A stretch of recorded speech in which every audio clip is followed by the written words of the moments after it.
Good afternoon, everyone. Welcome to this Monday's Wealth Creation Show. And today we are going to cover navigating your personal finances and also investing as well. It's so important, and Jim, you'll agree to that. Obviously, spent a lot of years working on your personal finance and investment strategies and things as well. I stuck a wee quote in here just to kick us off, and it's don't work for money, make it work for you, which I think is quite relevant to what we're going to discuss today. But Kiyosaki. yeah, it's Robert Kiyosaki. Yeah. Kiyosaki. So And it's absolutely true every single time. Um, Rich people work for money. mhm, Wealthy people make the money work for them. yeah, And there's a fundamental difference because wealthy people pay hardly any tax in proportion to what they're making and their wealth goes up. Rich people pay loads of tax because they're working for money and earning money rather than actually building wealth, which is taxable every single time. mhm, And that's the big issue. And that's the thing that people have got to get out of their mind. But I tell you what, keep this in mind.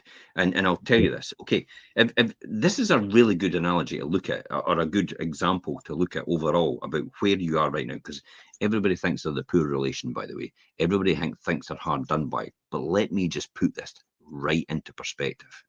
If you have food in the fridge and clothes on your body and a roof over your head and a place to sleep, you're richer than 75% of the people in this world.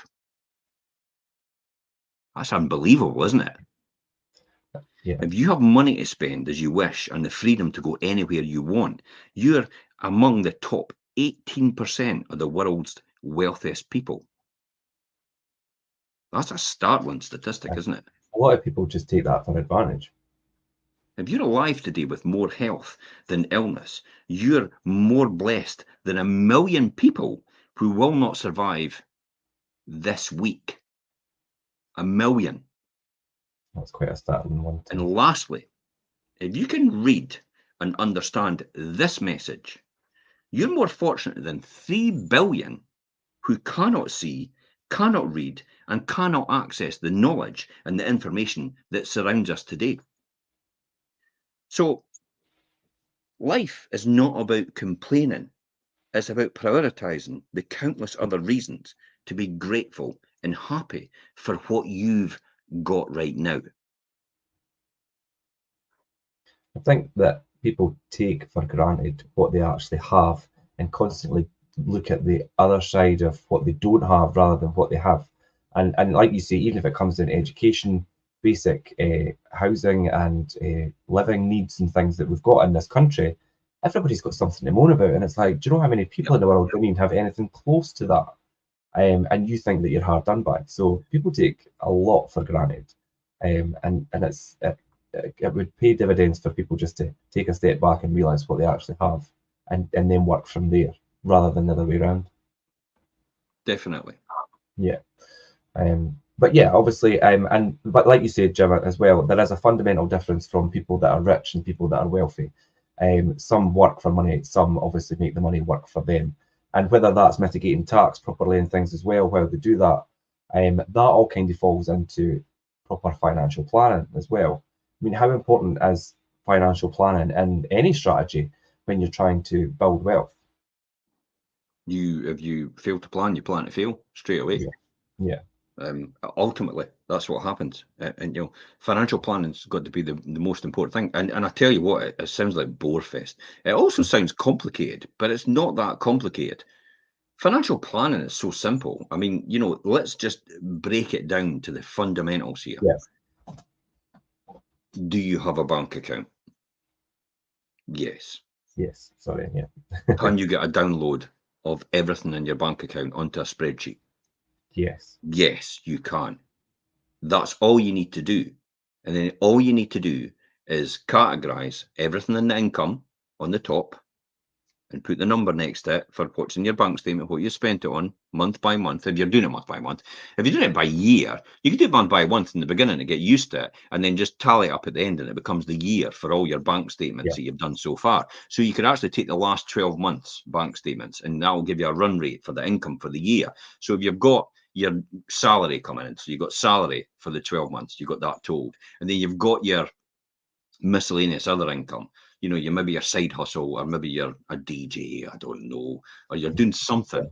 You're a plumber, and you do, you know, you're employed by somebody, but you also do homers. So you have that in there as well. Now, obviously, if it's not on your bank statement, like most people are, then you put it in as cash for homers, just so you've got it. Now, you've obviously got to pay tax on that, remember? Yeah, that's tax avoidance. Yeah. I just thought I would point that out, just in case I'm encouraging people not to do that and put it in their pocket. So you've got your income coming up at the top of watch through your bank statement. So it's that simple. And you write it down, okay? And then you tally at the end in the total for the 12 months. And then you get a total for the income overall for that year. And then you also do the same with your outgoings. So you've got things like your mortgage, and you've got the 12 months of mortgage that you're paying, and then you've got your insurance, probably you've got your car to run, so you've got your petrol, you've got your road tax, you've got your insurance, and then you've got, you know, so if you're paying everything to your bank, you'll be able to know that. If you're paying everything as well in cash, then you need to put that in as well in between. And then when you get that done and discipline, see, this is all about discipline. Hear the word discipline. Discipline. If you don't discipline yourself, someone else will discipline you. And it's either going to be a boss or a bank manager. That's what's going to happen out of that. So if you don't do that, somebody's going to discipline you. So that's key and fundamental here, out of this, in this circumstances right now. So if you don't discipline yourself, someone else will discipline you as a natural result of this. So that's what you've got to be concerned about. So once you've done that and you've tallied up the total overheads, that's what they're called, the outgoings or the expenses that you're going to spend, and your food as well. Be honest with yourself. Your food, separate things out. Your food. You've got your normal food that you do at the supermarket. Then you've got your nights out food, and then you've got your nights out in general, your booze and all the rest of it. And then, you know, you've got to really whittle that down. I would whittle it down, to be honest, because you've got a big category with a big number, and there's a lot of different things that fall into there, and it combines with things like holidays, nights out, drinks, takeaways, and all the rest of it. I'd start splitting that all down. So you begin to see where everything's coming in from, going out from your income and money. So when you see all that going out, then you see at the end for the 12 months what you spent, and then you'll get the fright of your life, by the way. And you'll go, holy shit, I spent that much on takeaways. Oh my God, I spent that much on restaurants. Oh, you're joking. I spent that much on holidays. I have never believed that. I would never have believed that. So with your holiday, just don't, well, you could lump it into one for your holiday, and that's fine. You've got a number, but that's a big number. That's a huge. But then what I do personally, is what I did in the beginning. This is what I did in the beginning. I don't need to do it now. It's like flipping heck. I live well within my means. So I ain't ever going to run out of money, by the way. So I don't need to bother about this anymore. But that's how I first started. Once you've done that, you'll know where everything is, but put a percentage to it. So if you've got £10,000 coming in and you've got £5,000 going out in your mortgage, then that's 50%.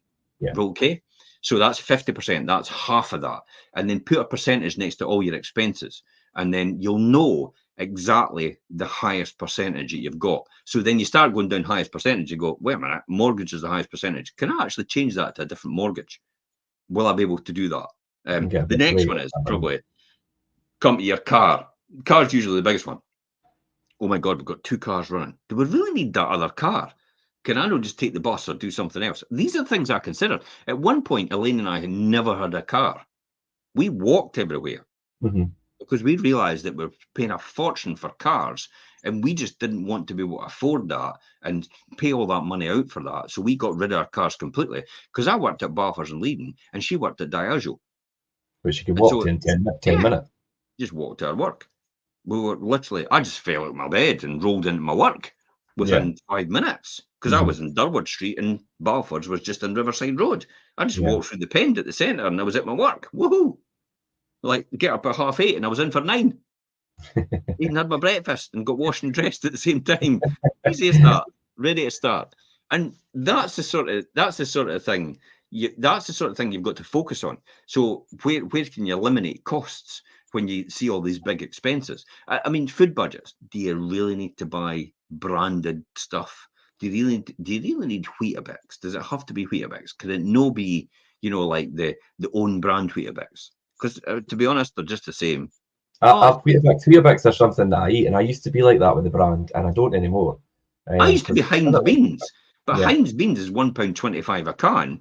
£1.25, you can get 4 cans of beans out of Newgate beans out of blooming Lidl's for that. yeah, So why would I buy Heinz baked beans with it? And I tell you what, baked beans, Heinz baked beans or any baked beans is a really good nutritious food. It's one of yeah, the most effective foods and cost benefit for what you'll get out of it for the cost that you're gonna yeah, spend on it. Beans on toast was a real good staple for me at one point in time, because you got your fibre out of the toast because it was wholemeal, and then you got your protein out of your beans, and then you got your carbs as well. And that was a good staple at the beginning when I very first started, when I was getting back on my feet from yeah, being homeless, unemployed. So these were all things that you were needing to do and needing to do in the very beginning. And then I started to see loans. So a loan for the car, a loan for something else that we had, and then it was credit card debt, and it was all the rest of it, and lump that in as well, and start eliminating the highest cost possible. yeah, So start taking bits out of the chunks that you're spending, and then take that amount and then put that to the credit card debt that you've got. That's the sort of things you've got to do in the very beginning for your financial planning to make sure. And then once you get that under control, and then you've got a wee bit more money, you get a salary rise. Don't go and spend it. Don't go and say, okay, I can get a bigger house or I can a get new a better car. car. Yeah, It's like, take that money and put it into a savings plan, put it aside, put it away for a rainy day, but invest it. And again, I come back to say, don't work for that money, make that money work for you. So yeah, your main job will supply the income if you live well within your means to actually invest and set yourself free earlier, later on in life. And a lot of yeah. people just don't play that game.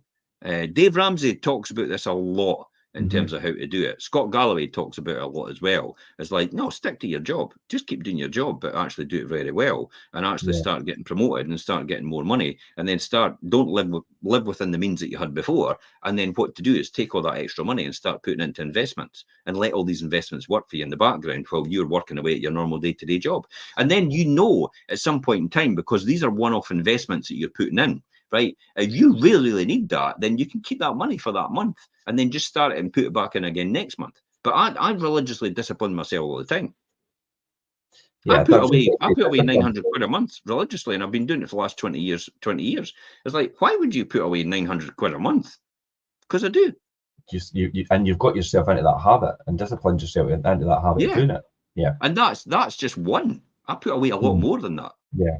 And it's so easy, like when you talk about that and you explain it, for people to fall foul of this as they progress in their career and earn a bit more money, is just they end up living a more expensive life rather than staying where they are within their means and using that money to build up savings and then invest it or do whatever. I've fallen foul to it myself, and so it's I know how Do easy you know what it's called? It's called being no, broke at a different level. yeah, broke at a different level. It's the steak and chips and egg and chips thing, and I knew that before, but I fell into that before because then it's like, oh, I've got this extra, I'm going to do this, and then you end up spending money on things. It's like, really, did I need to do that? And that's when you Trip to start New York. yeah. Was I just in New York? Was it? I don't know, but yeah. Yeah, I was. Well, were you? Yeah, I was. I'm just guessing. Yeah, I'm just back. Did you see anybody in the Planet of the Apes? Because that's all I think about. Kind of like the statue and the Planet of the Yeah, Apes and all the rest of it. It's like, that's how I've never been to New York. yeah. It's I like did see people, oh, you should Chicago. That was go. really good. You should go. And it's like, no, I'm not really want to go. Yeah, but it was good. But it costs to do that, and that's what I mean. And people, that's what I mean. People fall into these things, and it's like, did you really need to do that? Do you really need to spend on? And I think as well, it's the day-to-day thing. Do you know Sky subscriptions and do you know that's crazy prices? It is a big thing. I've just I had Council TV, which is basically Freeview, yeah. for years and years and years. I never even considered having Virgin TV or Sky TV. I never had any of that stuff, and I don't really want it. The only thing I've got there now is super fast ultra broadband, And literally, I've got it for this, for my business. Yeah. I don't have it for anything else. I mean, we'll watch Netflix, but even the boys. I mean, Scott pays part of the Netflix bill because Scott wants Netflix, and I went, okay, let's upgrade it to a family one, and I just said I'll chuck in the extra £5 it's to the family upgrade, and then the four of us will have, or five of us will have Netflix if that's the case, and we'll have that family subscription. But he wanted the beginning, Disney Plus. It's like, okay, I'm not really wanting Disney Plus, and Scott Disney Plus. So they all take their turn and pay for it, but it's like, I'm not wanting it. I watch Amazon Prime comes as a bonus because it's on the back of the fact that we get 1-day delivery, and that's why we've got Amazon Prime. A nice tax deduction because it's a business expense. Yeah. We use and that's the type of things you've got to do. This is what the great thing about running your own business gives you. If you've got a business, or even you don't need to be self-employed, by the way. You can have your side hustle business and your main income from your employment, but you can actually have some things that are actually tax deductible through your business, and you can actually use it like that. So you could get the benefit, your business gets the benefit, and some of it's tax deductible as a result. So you get ultra fast 1 gigabit broadband. But normally I would just have 1 terabyte, is it? Yeah, something like that. Yeah, 1 terabyte or something. But normally I would have, it's 250 meg, that's it, 250 and 1 gig. So it's normally I would have 250, but I get 1 gig because I need it for the business, but I pay half it and I get the bonus out of it as well. And the fact that I'm paying half, and I would have paid that with the 250, but I'm getting 1 gig as a result. So see how that works. Yeah. So you can start to work on it once you get the basics, fundamentals right in the beginning, like I spoke about.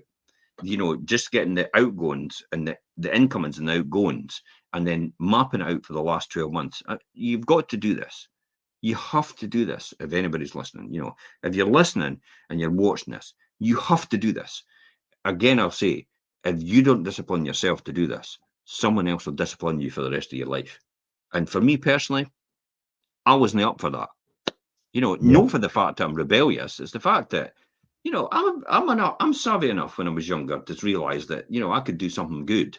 And when my mentors took me under their wing and started teaching me, but more importantly, I started reading the right books. If you don't read any books on how to do these things, your mindset will never grow outside of where you are right now. So if you don't learn beyond your school years and keep learning and habits of financial management and seeing what other people do are more successful than you in terms of financial management, like the Dave Ramsey's, the Scott Galloway's, and of this world, the financial planners and financial gurus in this, Kiyosaki as well.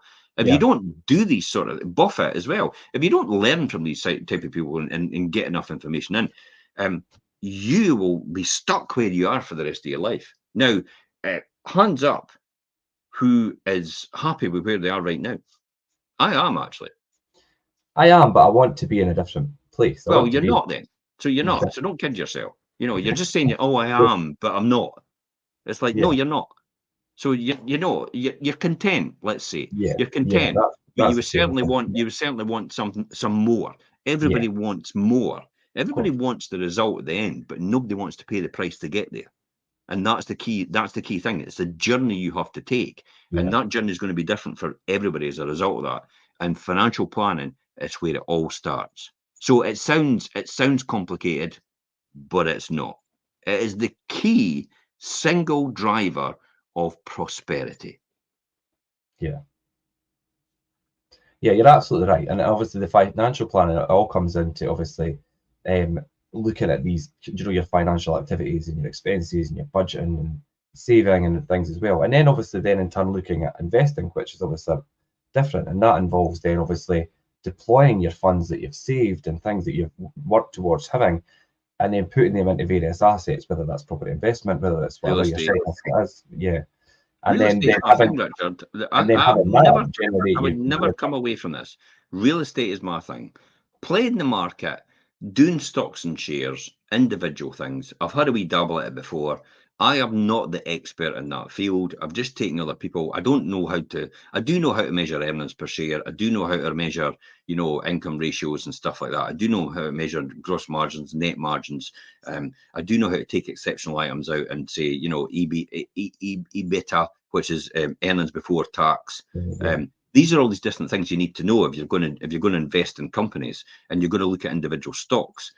So unless you're prepared to do all that, you shouldn't be taking a flutter, because it's literally just a gamble, and that's why I called it a flutter on the stock market. If somebody gives you a good tip and you see it on the Motley Fool, or you see it in Investors Chronicle, if that's still going, it's like, by the time you see it in there, it's too late. Everybody else has done it. It's like getting that proverbial email through to say, "Oh, you've got a chance of getting Oasis tickets," and then by the time you click on it, they're sold out. I think a lot of that's the analogy. That's a great analogy about how it's like with the stock market. When you find out about that share tip in the general public domain, more than likely most people have actually invested in that company, and the share price has gone up to the right price anyway. Yeah, like you say, it's too late by that time. Yeah, but you've got crypto, you've got all the rest of it, all these different things in the funds. So the two things that I invest in, three things actually. Let's be honest.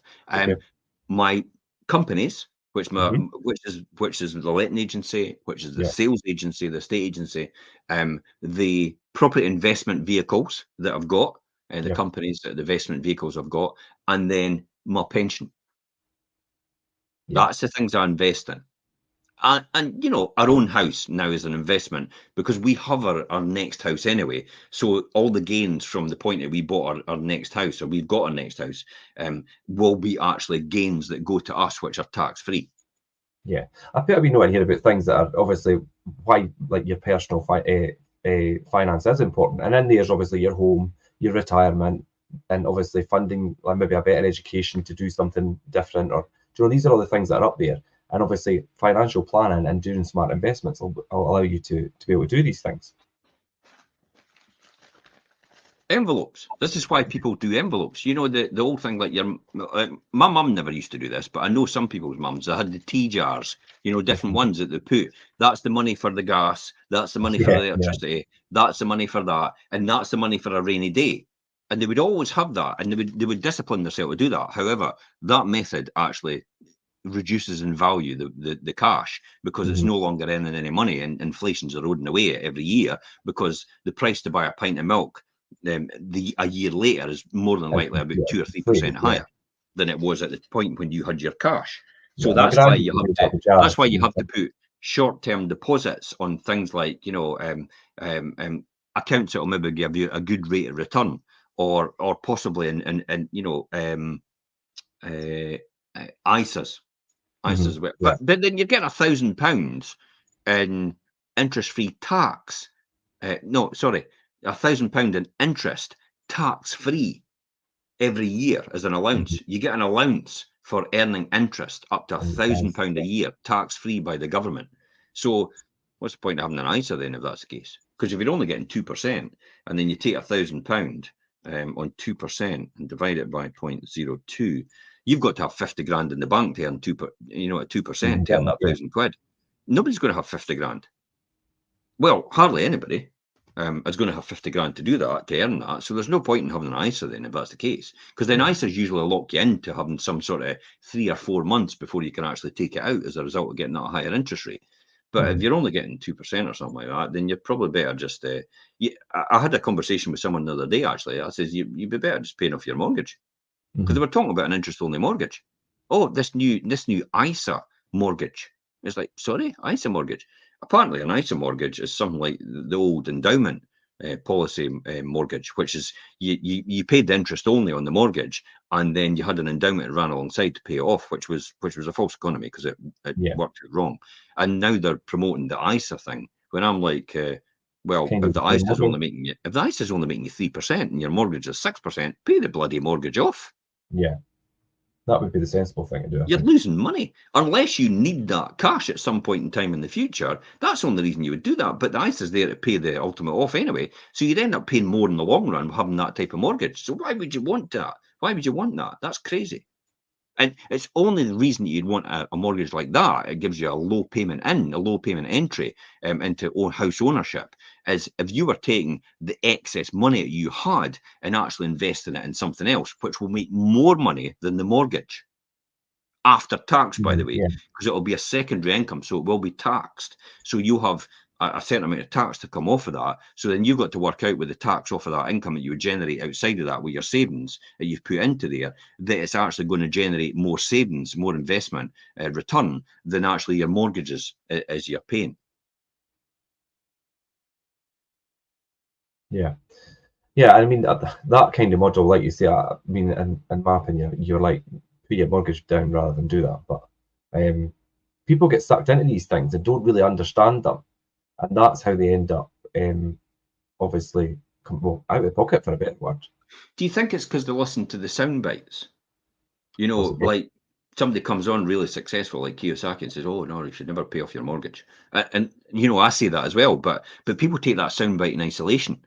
But then they don't realise that I then go on to say it's like the only reason you pay off your mortgage is if you were not making enough If you're in as the opposed to the situation. mortgage. Then just pay your bloody mortgage off. Then Mhm. it's like if you're making more on what you're doing in your investments than your mortgage, then you don't want to pay off your mortgage. You just want to keep as much big a mortgage as possible in order to Mhm. leverage that income that the bank's giving you to actually make more money on. Make more money, yeah.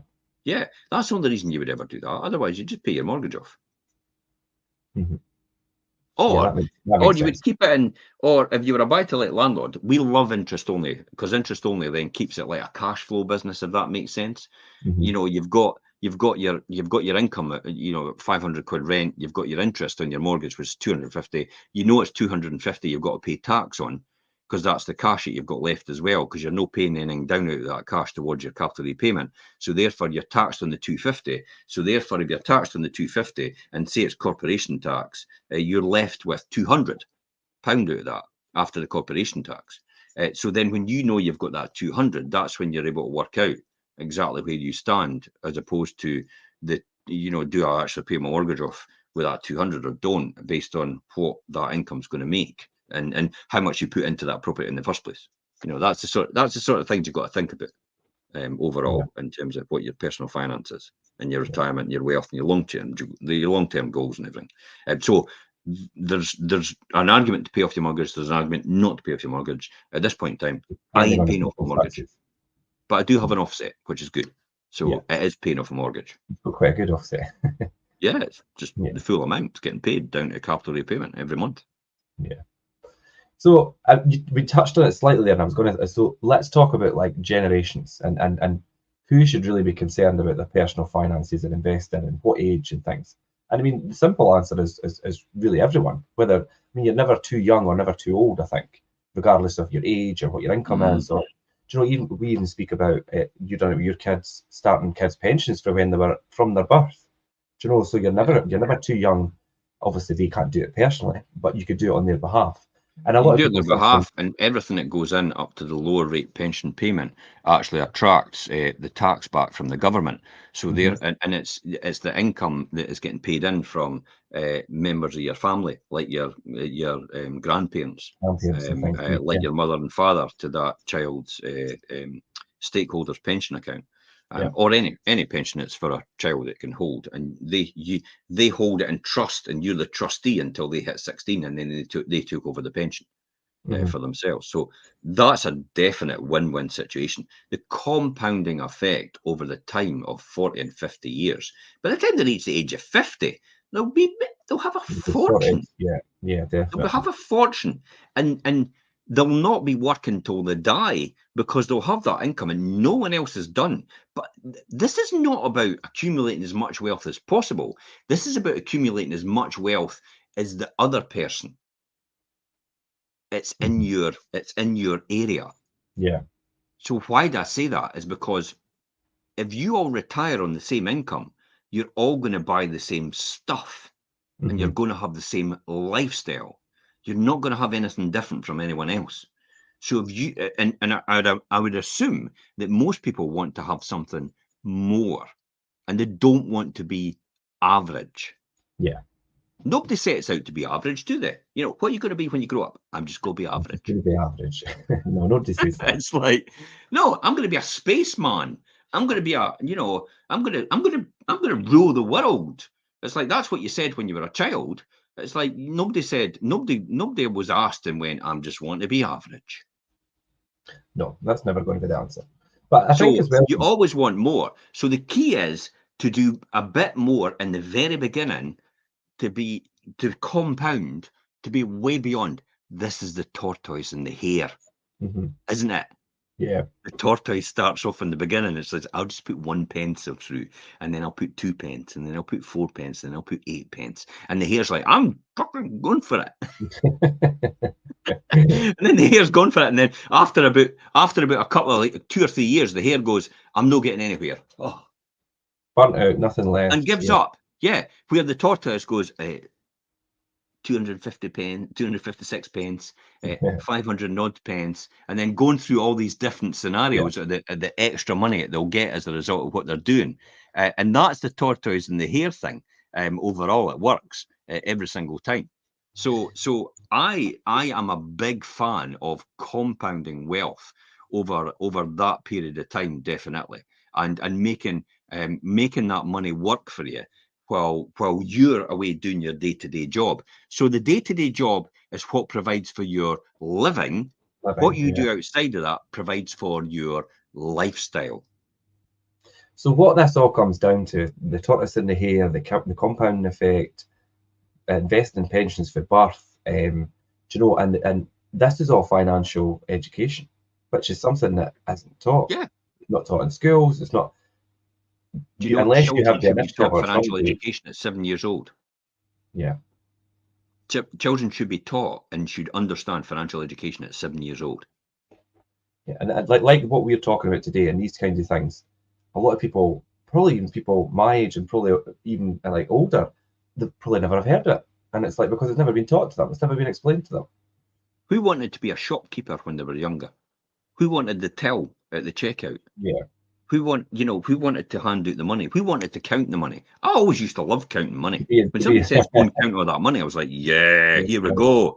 There's 10, there's 20, there's 30, there's 40. And then you put all the 2 pences up in the rows, and you'd have 10 2 pences and stacks of them, and you'd stack all them up. And you love doing that job. Yeah. But nobody ever told you about when you run the shop. And you're running that shop, about the fact that, you're selling that for a higher price and you're paying a lower price for getting that in. So the next step about having the shop for a child in financial education in the primary school, for example, when they're teaching them that, even at nursery as well, is to explain to the child, it's like, okay, you've given out that can of beans, but here's the money you took in for that can of beans when that person came and bought it from you. Now you've got to take some of that money and pay for these can of beans to the supplier. And pay it back, yeah. And then what you've got left, there's the disconnect. What you've got left is what you get to keep. But most children see that money coming in and go, oh, right, okay, that's what I can keep. So, and it's like the income and expenditure thing, and so if you taught children that from a very early age about the typical shop, with the wee till at the front, and actually taught them that about the fact that that's the income you've got coming in. There's the products that you're handing out, and how many, what did you hand out? Okay, this is all the stuff you handed out. That's how much you're due for that stuff to your supplier. That's what you've got left to keep. They will completely understand when they get a job. Grasp on how it actually. Now I know what to do. Now I understand budgeting. See how simple that is to teach a child budgeting from a very early age.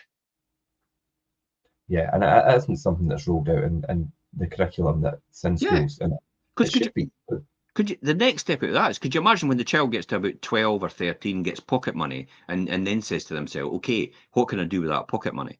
Okay, I can just spend it in its entirety and that's it. Or I tell you what, I could go and buy stuff and sell it to someone else and make a wee bit of money on that. And I'll still have that money. So I'll still have that stuff that I bought, because I'll get paid for that cost of the stuff that I bought, but I'll get paid a bit extra on that for the profit I'm making. And you should encourage children to do that in the very beginning when they're younger, and kind of look at trading on eBay as well. Even if they make loads and loads of mistakes and it doesn't cost them a fortune, the mistakes teach them a lot in the early days and teaches them a lot about fiscal control and financial planning and financial budgeting, in order, and without them knowing that's what it's called. So when they appear on a course or somewhere, or somebody talks to them, let's talk about financial planning, they go, and then they go, but you take this and you take, oh, that's what I've done. I'm done it already. Yeah. Oh, I didn't realise. I thought this was way out of my league, and I was so nervous about this all. But I've done this before when I was younger, Yeah. and I And get that it now. Point of that readiness. yeah. And that's also, and I've put it in here, and it's actually the next thing for us to kind of cover, and it's the psychological aspect of things. And people making financial decision making, do you know, it plays such a big role in their behaviour and how they do things. But people, whether it's the terminology, whether it's referred to as something that they, you know, they associate it with something, and then it kind of causes maybe anxiety and fear, and then it restricts them from making the right decisions and holds them back Yeah. to what they're doing. And that was a really good example of that, actually. That's where I jumped forward to the psychological aspect of things, because it fell really nicely with what we were going to talk about next anyway. I used to Um, talk about a lot about accountants and solicitors and doctors and everything have yeah. jargon that they use for certain things.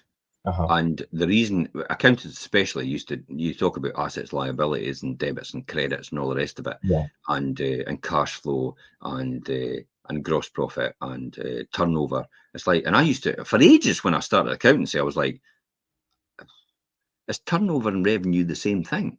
And Hmm. then like folk are going, oh well, I'm not really sure, so they never knew either. And I'm like, so what's sales then? Is that turnover? And when we first started, it was like, oh, I'm not really sure. I just couldn't get to grasp with why are we using 3 different names for the same thing? And then somebody says, yeah, my teacher said, yeah, they're all the same things. My lecturer, they're all the same things. You know, turnover, revenue generated, and sales are all the same thing. It's just a different name for them. And I went, oh right, thank God for that. I says I And was just completely confused. it's definitely down to having the right people explaining it to you properly as well. Yeah, Because I remember when I done business management at college and the accounts side of it, and I thought, God, I'm well at my depth here. But then I actually went in. I went in a couple of evenings to try and get a hold of it, and I got the different tutor. He was actually the head of the department, and he explained it so much better, and I passed it no problem after him explaining it to me in a different way. yeah. But I thought, God, I'm never going to get my head around this. And that's the key. And once you understand and master the fundamentals, the basics, Hmm. which is the foundations of everything, the wealth Yeah. management, once you understand that, you can progress from there. Hence the Hmm. reason why when I went on to higher accountancy at school, I failed miserably because I hadn't even passed O grade accountancy either. And it's like, Yeah. and they thought, well, if you kind of get through higher accountancy, you might get an O grade by just default. You'll get an O grade with just getting so much in the higher. And it's like, Yeah. I just failed miserably in both. And yet, when I went to college and worked it all out and it all came.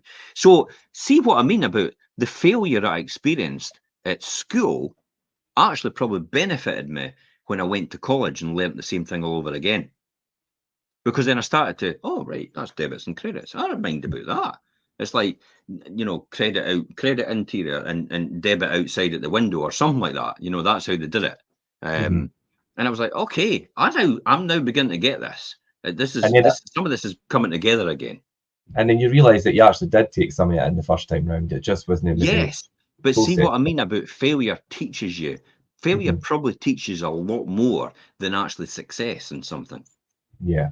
And it can, and constantly failing can actually teach you quicker in a scenario. So constantly failing can teach you quicker in the scenario overall. So I definitely think it's a psychological thing, and people out there shouldn't be fearful of that as the result. But a lot of people do, because they think their failure is going to be highlighted, and therefore they're going to be disciplined as the result of it. Yeah. Yeah. And then that's where you've got your barriers up, and then that holds you back. It's when I sit and go, okay, it didn't happen how it was meant to happen. And some people go, oh my God, it's like, I'm going to get sacked. And it's like, you know. It's like, why would you say that? Let's I'm learn just it and saying, move forward. Yeah. it's just saying, let's learn something out of that and move on, and we'll not do that again. That's it. It's not that catastrophic. It's not a financial disaster. It's like, we learned something new. We couldn't have foreseen that. It happened. Hey, it doesn't work. Or we could tweak it and get it to work a bit better. These are all different things. So the Yeah. psychological aspect, but definitely about reading books is the most Hmm. important thing, because if you read the right books, it'll build your mental muscle. Yeah. And yeah, I think and like you say, your mental muscle, obviously, you're referring to your brain. I think if you've got your brain in the right place and your mindset in the right place, you're better equipped to deal with situations rather than just coiling up or sticking your head in the sand, or you That's why think, right, people okay, walk into That's why people walk into certain situations and go, I know exactly what to do because I've read the book. Yeah. And everybody goes, bam pot. But because they're so confident.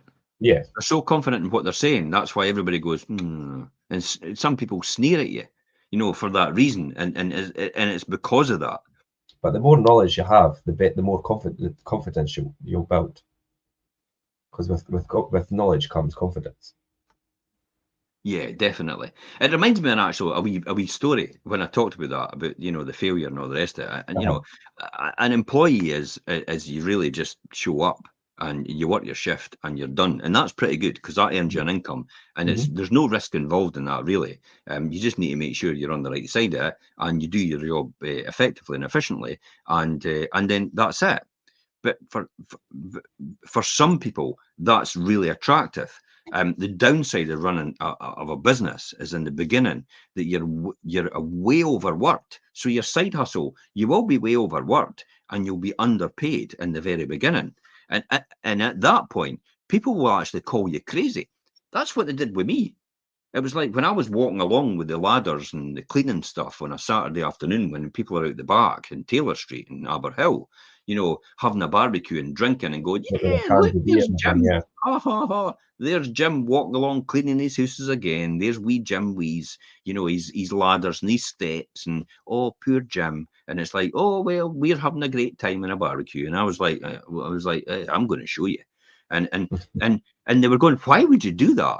Why? What's the point of that? Why not just come and join us? And I was like, no. If you want to get successful enough, you've got people are going to call you crazy, then what will happen is then when you do become successful enough, they'll call you lucky.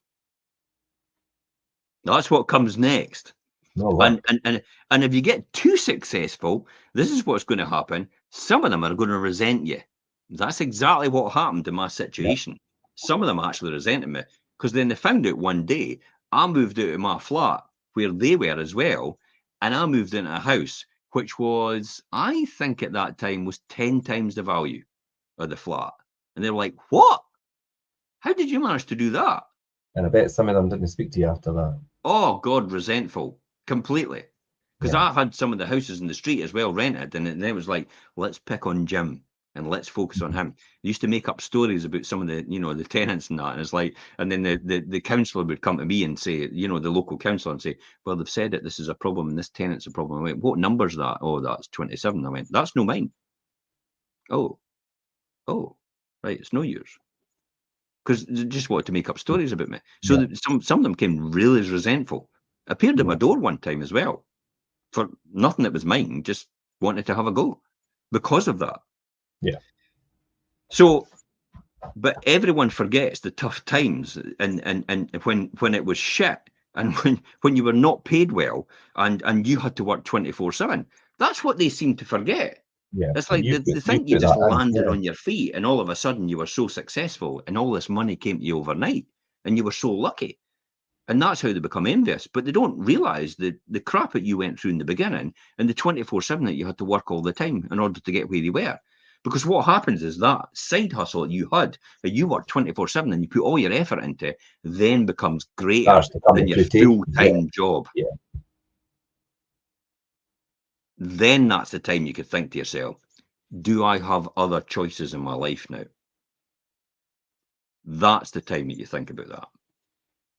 Or you just keep doing your full-time job because you love what you're doing. I did love what I was doing, to be honest. But I realised my future in building even more wealth was in concentrating on what I was doing outside of that. That was where it was for me. For some other people, they'll continue to work full-time. They'll have a great time in industry, but then they'll have their side hustle, and then they'll maybe give it to a letting agent if they're smart enough. If it's real estate, they'll give it to a letting agent. They'll let them build it, and then they'll take the decision to start buying after that. That's exactly what I do right now. Give it to a letting agent. I start. By the way, I've made an offer on another 9 that's been accepted. Oh, have you? I knew you were looking at them. But, the other 2 I've bought already, but I've got another 9. So that's 11 coming. Right. But that offer's gone in today, by the way, and it has been accepted. Sorry, so I've got new stuff. That'll come through the wash in a wee while. But see what I mean? So I have now concentrated on being a buyer rather than actually being a landlord. I'm an investor, so I invest, I buy Yeah. portfolio now, and I buy property now. That's my job. And it's passed to people like yourself, Richard, who's specialist in your area, Yeah. and you then go, this is what needs to be done, or this is what we need to do to take over the tenancy, because we've got sitting tenants. But we also, when they Yeah. move out, it's like, this is what needs to be refurbed. Like, I'm not getting involved in that. You can do that, and I'll pay you to do it. Yeah. There's a good kicker, Yeah. though. So that There's will. real good. There's a real good. It's 100,000 capital gain straight away when I buy it. That's So good. you can't be sniffed at that. But I think the only reason you're in this position then, Jim, and are so successful is because you put all that in at the beginning and you followed all these practical steps and had a proper, plan in place. You were quite stringent with your financial kind of management. Whether it was saving and having your goals, building that emergency fund, having all these things in place, having a budget and reinvesting properly. And like you say, your main thing is property investment. You have got your companies and things now as well. But I mean, it's so important to have those practical steps and to stick to them and not let things deviate you from that, because that in the long run will be what pays off and dividends, really. Of course it does. Ultimately. Yeah. Of course it does. It's like I'm living proof of that. Hmm. It's like that if you this is the second time I'm going to Necker Island. Yeah. It's like I would never have thought I would be able to do that again. It's like, yeah, no bother. Easily. And to get round people as successful as Richard Branson, it's like, wow. And then the people that are going to be there, because I know Jamie Siminoff's going to be there again. And I know there'll be other people there as well. And that sort of Ring.com, just for people that don't know. Oh, Ring.com, yeah, sold it to Yeah. Amazon for $1 billion. And his share of that was 300 million. Yeah. And he just bought Door.com for $1 million just for that website name, $1 million. It's like, God almighty. I'm quibbling about 950 for a website name, 950 quid, and he's buying it for $1 million, going, yeah, that's normal. That's just standard business practice. It's like, okay. So what can you learn and get out of these people? Yeah. It's the delegation thing, isn't it? It's like, who can do this job? Richard's really good at that, isn't he? It's like Richard gets something straight away, Richard Branson, he goes, right, who could do this job better than me? Yeah. Because as you say, we spoke about this in previous shows as well, and there's a lot of stuff that Richard doesn't actually even have a clue how to do, because he's got all the right people in place doing it for him. Yeah, why does he need to? All he needs to do is try and be a master of everything. I actually don't think he's involved in anything ever again. I think he just, I think Luigi is his fund manager, and I met Luigi. He's actually younger than me. It's like, proper, right? You're a fund manager. Bloody hell. So he's his fund manager for all these investments, because all he does is investments now. And then he turns up to do all the bravado stuff and the photographs and the podcast. But all that's no done by him. His page isn't run by him either. None of his social media pages are run by him. He just turns up, people produce that content, put it on his page, and that's it. He doesn't see any of that stuff at all. He doesn't engage with any of that stuff at all. Everybody else does that for him. Yeah. Or he would never be able to do anything like this about what he does now. That's why he's grown $1 billion empire. I mean, that's on a really big scale. But if you bring that down and bring it down to a much smaller scale, somebody that's running their own business, whether it's a buy-to-let business or whatever your forte is, if you try and do everything yourself, it all revolves around you. You'll never progress in anything. Yeah. That's your system. Yeah. That's your system. You'll never get out of that. It'll just go in that. That's as much as your system will grow if you do all that yourself. You'll be stuck there for the rest of your life. You need to bring other people on board and embrace them in order for you to grow. And it might cost an investment of money to do that, which it will, because you have to pay people to do what they're doing. Yeah. But then over the medium to long term, that investment return will grow. It's the same principle when you invest in people. Yeah, definitely. And I think that's where people do kind of fall at that hurdle, because they try and keep too much to their own. They want to keep all the money to themselves. They don't realise it's like, I know you're maybe earning But 100,000 in a the year. long term, in the Aye, greater good. you're earning 100,000 a year in profit on your business. Okay, you can keep all that 100,000 every year, and you can make 100,000 a year every time for the rest of your life. But you'll be a busy fool all the time because it'll be a job to you because it relies on you doing it. You need to take a step back and then say, I tell you what, I'll invest 50,000 back in. I'll live within my means, which is 50 grand. That's all right for me. That's all I need. And then I'll put the 50 grand back in. I'll employ someone and I'll put resources in place in order to let that person grow their proportion of the business. So now you've got two people earning 100,000 a year. So you're earning 50 because you've given that 50 to that person, but he's earning another, or he or she is earning another 100,000. So you're now up to 150,000. Yeah. So you've added another 50 grand profit on with employing that person. And then you take that 50 grand and you say, I tell you what, we're at 100 grand now. That's okay. So you're at 100 grand now and you've got another 50 grand to invest to get another person to come in and grow the business. And they earn another 100,000. So they're in 50, you're in another 50 into your pocket. So therefore, you've now got 200,000. Yeah. I And you tell see you how what, that I can builds. bring Yeah. another two people in. Notice the pattern. Yeah. It's similar to the How houses, you're isn't it? building that, yeah. Of course it It's is. exactly the same principle as the houses. It's the financial freedom blueprint. You can apply the financial freedom blueprint to any situation and it will work because the principles are all the same every single time. It doesn't matter what it is, if it's buttons, if it's real estate, if it's shares, The if it's fundamentals are the running a same. business, whatever business that is, it's the financial freedom blueprint. It works every single time. Yeah. Now you can step away from the business because if you're on 200,000, you could walk away from the business and it's earning 100,000 for you, and you can go and do something else now. It's no longer dependent on your ability to perform. You're now earning 100,000 a year. What you started out with, but you were working full time for that.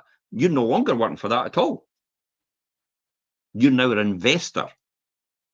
You're now an entrepreneur because you now go, I tell you what, I'll maybe expand. I'll go somewhere else and I'll build that model somewhere else and I'll do the same thing and duplicate it. That's McDonald's. It's the whole thing about working on a business rather than in it. Yes. Yeah, definitely. Yeah. I think as well, so to round up, and the last thing we're going to talk about today, and I think if you've been quite successful and you've built up quite a good financial, whether it's your personal finances, got some good investments and things, it's always good to make sure you protect yourself and your finances. Now, whether that's proper insurance planning or estate planning, or having things in trusts for future generations, if it's I mean, how important is that, Jim, to have these things in place? Yeah, I'm going through it now. Actually, let's just give me a 50, 30, 20 rule guideline for All right, budgeting. sorry, yeah. So allocating your income towards different financial priorities. I suggest that you probably divide now I did it a lot more to Yeah. different things. I did it a bit different, but make it easy on people. So you should divide your income after tax into three categories: 50% for needs, 30% for wants, and 20% for savings and investments. So 50% is your things like your food. You've got to have that. Your basic clothes, your shoes and all the rest of it, your car, and probably your mortgage. Or your rent, And then you've got, because be honest, a lot of mortgages are only about 27% of people's incomes. So there's another 27% of that income there to actually for other things or needs. 30% for wants. Maybe put that down to 20%, to be honest. Maybe have 60% for your needs, and then still have your 20% for your savings and investments. Because it's 20% you weren't doing already. Yeah. But if you take 20%, you're earning £2,000 a month, and you're taking 20% of that, and you're getting £2,000 a month. There's 400 quid. 400 quid put in a compounding calculator. Compounding interest calculator. So I'm just going to quickly jump on one and type it in. So 400 quid compound interest, initial investment 400, monthly contribution 400, length of time in years. Well, let's say you start at 20, you're probably getting that. We'll just say 20. We'll just say 30 years. 30 years estimated interest rate. It's about 4% normally for everything else. Interest vary range annually. Calculate. Job done. So in 30 years, you will have £270,000 just at 4% annually. So when you look at that, 400 times 12 times 30, you've got 144,000 you're putting in, but you're getting 270. in That's 30 quite years' good. time. Yeah, that is good. That's But if good. that interest rate is higher, just say that's 8%. What? Because that's almost about double. But watch how it happens when you do 8%, it comes out at 547,000. So you've doubled the interest rate, but you've more than doubled Still the almost income. 50%, For yeah. it's gone way beyond. It's gone about 3 or 4. It's gone about 5 or 6 times now. So that's why it's really important overall, in terms of how you do that, to make sure you've got the right income coming out of this. Yeah. Definitely. So these are all things that are asked. But you're right, protecting your finances. When we come back to that, clearly I'm going through this process about how to put things into trust in Trust, yeah. order to transfer assets into trust.